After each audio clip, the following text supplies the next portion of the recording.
श्री कृष्ण का बचपन ब्रज भूमि में माखन चुराते, गायें चराते, गोपियों के साथ रास रचाते और राधा रानी संग दिव्य प्रेम में लीन रहते हुए बीता।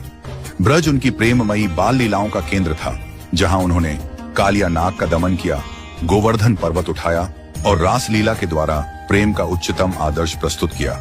ये सब ब्रजवासियों के लिए आनंद और सौभाग्य की बात थी, परंतु यह काल एक विशेष उद्देश्य के लिए था, जो अब पूर्ण हो चुका था। श्री कृष्ण का अवतार केवल रास रचाने या प्रेम बांटने के लिए नहीं हुआ था, बल्कि अधर्म का नाश और धर्म की स्थापना उनका मुख्य उद्देश्य था। उनके मथुरा जाने का संकेत तब मिला जब कंस ने अक्रूर को भेजकर श्री कृष्ण और बलराम को बुलाया। जब यह समय आया, कृष्ण ने बिना किसी को बताए माता यशोदा और नंद बाबा को प्रणाम किया और ब्रज छोड़ दिया। इस विदाई में न राधा को कोई उत्तर मिला, न गोपियों को कोई संकेत। वह दिन ब्रजवासियों के लिए अंधकार से भरा हुआ था, क्योंकि उनका प्रिय अब उनके बीच नहीं था। राधा रानी और श्री कृष्ण का प्रेम दुनियावी प्रेम नहीं था, वह आत्मिक एकत्व था। फिर भी कृष्ण को राधा को छोड़कर जाना पड़ा, क्योंकि उनका प्रेम स्वार्थ से परे त्यागमय था। यह विरह कोई सजा नहीं थी, बल्कि उस दिव्य प्रेम की पराकाष्ठा थी, जहां प्रेम में मिलन से अधिक वियोग की पीड़ा भी आराधना बन जाती है। कृष्ण ने मथुरा में कंस का वध किया, पर वहां शांति नहीं मिली। जरासंध जैसे राक्षसों से लगातार युद्ध और यदुवंश की रक्षा हेतु उन्होंने द्वारका की स्थापना की, एक ऐसा नगर जो समुद्र के बीच था।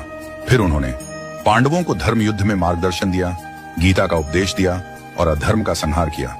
ब्रज का माखन चोर अब सारथी बनकर धर्म का रथ खींच रहा था। श्री कृष्ण का ब्रज छोड़ना एक सामान्य घटना नहीं थी, वह दिखाता है कि ईश्वर स्वयं भी मोह ममता छोड़कर कर्तव्य की राह पर बढ़ते हैं। ब्रज उनके प्रेम की लीला थी, पर द्वारका उनकी नीति और धर्म की लीला का मंच बनी। श्री कृष्ण ने यह सिखाया कि प्रेम अत्यंत महत्वपूर्ण है, पर धर्म और कर्तव्य उससे भी बड़ा है। राधा रानी और गोपियां कभी द्वारका नहीं गईं, श्री कृष्ण कभी ब्रज लौटकर नहीं आए, फिर भी प्रेम आज भी जीवित है। उनका यह विरह ही भक्ति का सबसे ऊंचा रस बन गया, जहां मिलन की लालसा ही भक्ति बन गई। आज भी वृंदावन में राधा रानी विराजमान है और कहा जाता है कृष्ण तो केवल राधा के हैं, और साथ में यह भी कहा जाता है जहां प्रेम है वहां कृष्ण है, और जहां वियोग है वहां भक्ति का सर्वोच्च स्वरूप। जय श्री राधे, जय श्री कृष्णा। आपको हमारी ये भावनात्मक कहानी कैसी लगी, कमेंट करके जरूर बताएं, और अगर वीडियो अच्छी लगी है तो वीडियो को ज्यादा से ज्यादा लाइक करें और शेयर करें, और ऐसी ही भावनात्मक कहानियां सुनने के लिए हमारे चैनल को सब्सक्राइब अवश्य करें।